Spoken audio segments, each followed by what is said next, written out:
शादी एक ऐसा पल जो हर दुल्हन का सपना होता है, अपनी खूबसूरती से सबके मन में उतर जाना। हर लड़के की ख्वाहिश होती है वो अपनी होने वाली दुल्हन के लिए खास होना। हर परिवार का सपना होता है एक दूसरे को सम्मान दिलाना। शादी से जुड़ी सभी तरह के ड्रेस, सूट्स, शेरवानी, लहंगा, बड़ों से लेकर बच्चों तक सबके लिए बस गोइंकास ट्रेंड्स, अंडमान का number 1 wedding shopping mall. We are not just a shop, we are emotion to each other. Goenka's trends, Bamboo Flat, Ghanta Ghar, Aberdeen बाजार।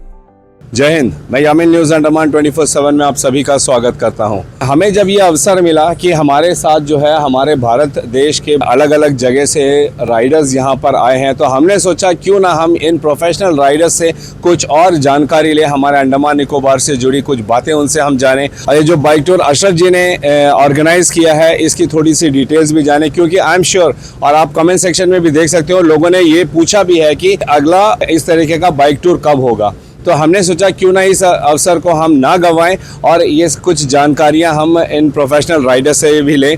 और हर्षद जी जो एक बिजनेसमैन है, फिटनेस कोच और साथ ही एक राइडर भी है, हम सबसे पहले उनसे जानेंगे कि हर्षद सर, अंडमान का ये ट्रिप आपके लिए अगर चंद शब्दों में आप बताना चाहोगे तो क्या कहोगे? अंडमान का ट्रिप जैसे कि मैंने पूरे भारतवर्ष का राइड्स किया है, लेह लद्दाख से लेके राजस्थान से लेके north east, central India and south of India.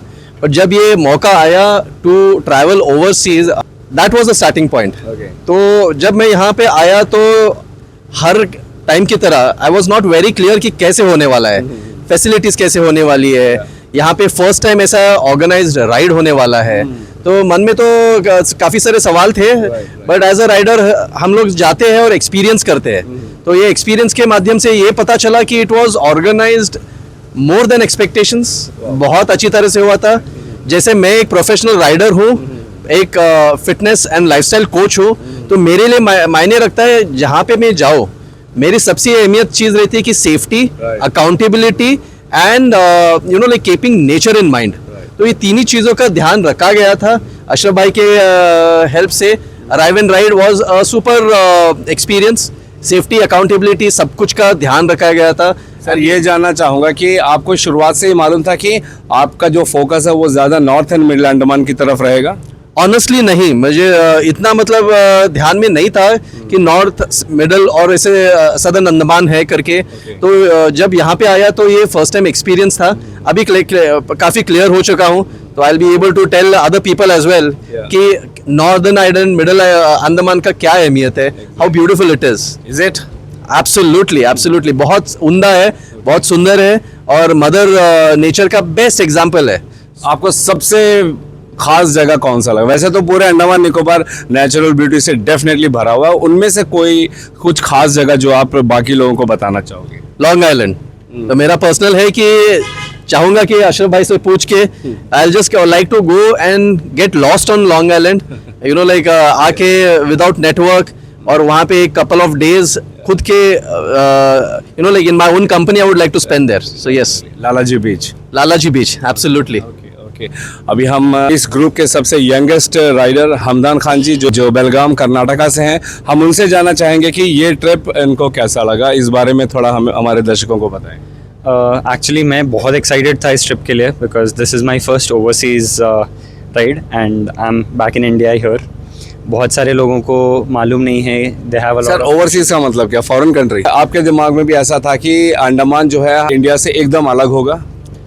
मैंने एक्चुअली मेरे को लगा था, but here it is in general जो बोलते हैं ना, home away from home, it is exactly what I was, you know, जो मेरे को लगा था या नहीं लगा था, I could say, as I earlier said, but it is beautiful. ये अनटच्ड है and it is preserved and जो हम लोग, वी आर नेचर लवर्स, तो we like to see and we loved seeing कि हर चीज़ जो प्रॉपरली प्रिजर्व की गई है, they have not exploited the area, सही से मेंटेन किया गया है। बहुत सारे जगहों पे, बीचेस पे हम लोग जब गए तभी प्रॉपरली क्लियरली मेंशन था कि don't litter the area and people were taking care of it. आप व्लॉगिंग करते हो sir? I am a budding blogger. I do it part time. I am not a full time blogger as such, but कभी कभी जब मन किया करता हूँ. I am more into off roading. हमारा खुद का ट्रैक है, so I am busy there. North and middle में आपका फेवरेट स्पॉट कौन सा था? Middle area, Lalaji beach. Okay, and yes, तो वो अनटच्ड है, नेटवर्क से बाहर है. तो वो जो जगह थी ना, हम लोग के लिए it's a heaven for us, कि cut away from the world. Network नहीं, कुछ नहीं. एक्चुअली उधर हम जब पहुंचे और उनका पॉपुलेशन सोचा, तो हमको लगा था कि यार इधर क्या ही मिलेगा, क्योंकि सब मिला के उनका जो बाजार है 4 दुकान है. राइट. तो वी वर लाइक, हमको कुछ लगा ही नहीं था कि कुछ मिलेगा. बट उधर भी we had a proper stay. Beautiful stay था. We had a very relaxing good experience there. हम लोग बीचेस पे गए, उधर भी क्लीन अनटच्ड बीचेस हैं. तो आई लाइक टू से कि गो टू दोज प्लेसेस जहाँ पे कोई नहीं गया है, and do not exploit it. उधर जाइए, देखिए और उसको प्रिजर्व कीजिए. रंगत का आमकुंज बीच, पश्चिम सागर और नॉर्थ में रोशन स्मिथ आइलैंड, वहाँ सब भी गए थे? जी, हम लोग उधर गए थे. बट एज सेड, हर एक बीच की अपनी एक स्पेशलिटी थी. हर एक बीच, जो सबसे इम्पोर्टेंट था, हर एक बीच क्लीन था. तो हम लोग जब एक बीच पे जाते हैं और एंटर करने के बाद गंदगी देखते हैं, तो मूड उधर ही खराब हो जाता है. यहाँ पे एक ऐसा बीच नहीं था जहाँ पे हम लोग गए कि और हमने देखा कि नहीं यार गंदगी फैली हुई है. तो एवरीथिंग वाज मेंटेन्ड क्लीन. तो that was the best part. I'd like to say कि ऐसे ही प्रिजर्व कीजिए और ऐसे ही क्लीन मेंटेन कीजिए. Thank you so much sir. हमारे साथ एक और राइडर है कर्नाटका से ही, मिस्टर कार्तिक. हम उनसे भी जानना चाहेंगे कि उनका नॉर्थ एंड मिडिल का जो टूर था, इसमें उनका फेवरेट जगह कौन सा रहा? मेरा फेवरेट जगह था Ross and Smith Island. Okay. So clean, ज़्यादा क्राउड नहीं है. जैसे मालदीव से और उधर दिखता है, सेम ऐसा ही है. क्यों उधर जाना है, इधर आके ही बस है. In few lines if you describe this whole trip, क्या कहोगे आप? It was like heaven and perfectly organised. Thank you so much. Definitely ये जो टूर है जिसकी इतनी चर्चा हो रही है हमारे द्वीपों में, उसके पूरे करता धरता जो है हमारे साथ अंडमान निकोबार के काफ़ी मशहूर राइडर अशरफ भाई हैं. हम उनसे डेफिनेटली ये जानना चाहेंगे कि सर क्या इस टूर को किसी ने स्पॉन्सर किया था? इस बारे में थोड़ा बताइए. नहीं, इस टूर को कोई स्पॉन्सर नहीं किया गया था. आपने ये सब कैसे मैनेज किया सर? मैंने खुद अपने पॉकेट से खर्चे किए. ओके. और जितने भी बाइक्स आपको दिख रही है, ये मेरे खुद के खरीदे हुए हैं. ये सब आपकी बाइक्स हैं? जी जी जी. ओके. जी. तो कोई स्पॉन्सर्स नहीं है. हो सकता है लोगों को डाउट हो कि पता नहीं कोई स्पॉन्सर्स मिला हो मुझे. Not even one single sponsor? No, not at all. Okay. जो भी है मेरा खुद का है. बाकी as of now I don't got any sponsors. Okay. गाड़ियों के जो नंबर प्लेट्स है, येलो बॉर्डर है, जो डिजिट्स हैं, वो सब भी इसमें है, येलो में लिखे. इनका क्या चक्कर है, थोड़ा हमारे दर्शकों को बताइए. एक्चुअल में जितनी भी बाइक टूर कंपनीज होती है, जो भी सेल्फ ड्रिवन बाइक्स होती हैं, उनका नंबर प्लेट्स हमेशा ब्लैक एंड येलो ही होता है.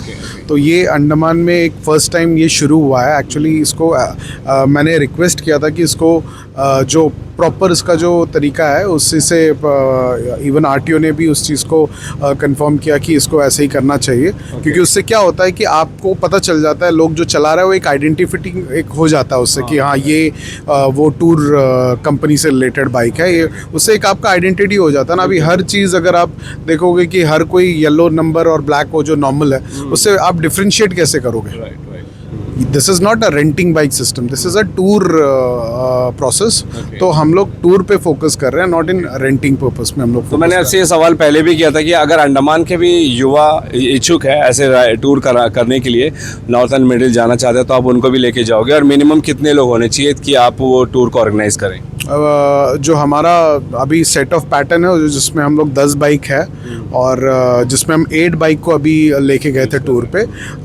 बट हमारा 10 बाइक तो हमारा 10 है, बट 8 बाइक को हमने स्टार्टिंग किया हुआ है.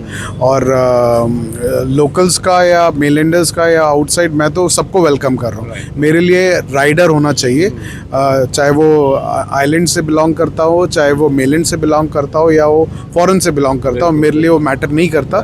मैटर ये करता है कि वो राइडर होना चाहिए, वो रूल्स और प्रोटोकॉल्स को फॉलो करे जो हम बताते हैं. नॉर्मली क्या होता है, हम कभी किसी को कुछ बताते हैं तो वो उस वक्त तो सुन लेते हैं, उसके बाद वो नहीं समझना चाहते, वो उस चीज़ को फॉलो नहीं करना चाहते.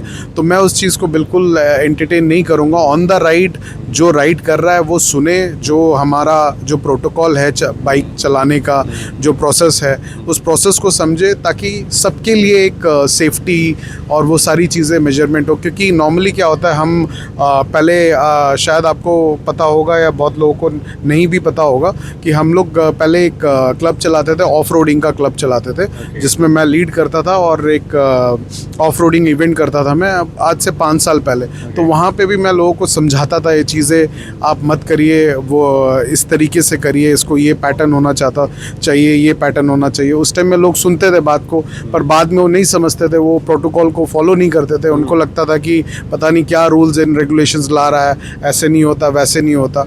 आज उन्हीं को देखता हूँ मैं, आज मैं जब देखता हूँ, आज अब गाड़ियाँ बहुत सारे थार दिखते होंगे, बट अंडमान में जो फर्स्ट थार था वो मैं ही मॉडिफाई करके लाया था, जो ऑफ रोडिंग कराता था, एडवेंचर पे लेके जाता था। तो वो आज मैं देख रहा हूँ कि हर कोई कर रहा है, पर किसी को कभी कभी सुन भी लेता हूँ कि वो बात कर रहा है प्रोटोकॉल का, बट जब मैं उनको समझाता था कि भाई ऐसे होना चाहिए, तब उनको ये बात समझ में नहीं आती थी। बट आज उनको सुनता हूँ तो मुझे लगता है कि जो मेरा एम था वो आज पूरा हो गया, कि मेरा उनके साथ कंपटीशन नहीं था। आई am not here for any competition, I am here for a legacy.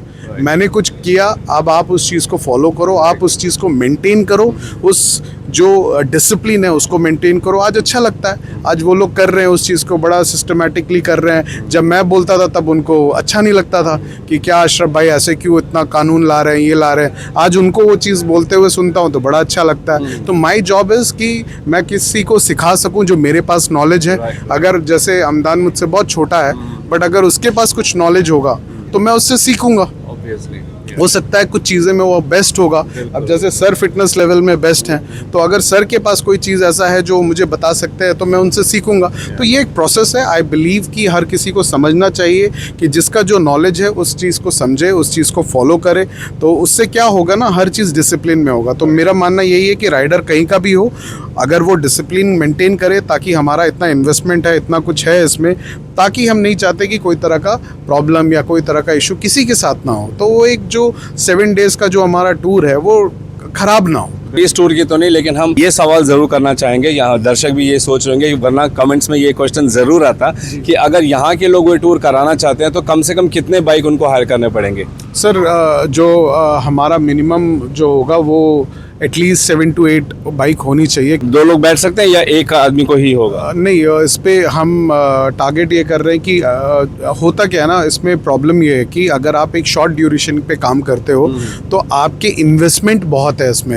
आपको ट्रक चाहिए, बस चाहिए, बैकअप टीम चाहिए, 5-6 लोग चाहिए जो मैकेनिक हो, ताकि वो गाड़ी ट्रक में डालना हो। It is not easy. लोगों को लगता होगा कि बाइक चला के चले जाना इज़ नॉट ईजी। यहाँ पर काफ़ी लोग बैठे हुए हैं, इनका हेल्प भी वहाँ पर लगा मुझे। इवन मैन पावर हमारे पास 4 लोग थे, उसके बावजूद भी ये लोग बाइक चढ़ा रहे थे। आप समझ रहे हो? तो इट इज़ नॉट कि आप 3 बाइक लेके 5 बाइक लेके चले गए। बाइक लेके जाना, उसको तरीके से लेके जाना, उसको सिस्टमैटिक हर चीज़ को लेके जाने में डिफरेंस है। तो मैं हमारे को जो मतलब लाइक जो हमारा जो समझ में कैलकुलेशन वाइज में जो बैठा हुआ है, उसमें अगर हम 7 to 8 बाइक्स के ऊपर काम करेंगे तो क्या होगा, हम उसको एक टारगेट जो है हमारा जो खर्चा वर्चा है उसमें वो निकलेगा। सर वो ठीक है, मैं ये कह रहा हूँ कि जब एक बाइक में एक ही बंदा जा सकता है कि उसके साथ एक और 2 लोग जा सकते हैं? पिलियन बैठ सकता है, उसमें कोई दिक्कत नहीं है। और ये जानना चाह रहा हूँ कि उसके मिनिमम चार्जेस वगैरह क्या होंगे? हम लोग अभी जैसे राइड कल खत्म ही हुई है, तो हम सारे कॉस्टिंग्स निकाल रहे हैं अभी कि हमारा होता क्या है कि हमने पहले एक कॉस्टिंग पकड़ा था, हम उस कॉस्टिंग से काफ़ी आगे निकल चुके हैं अभी।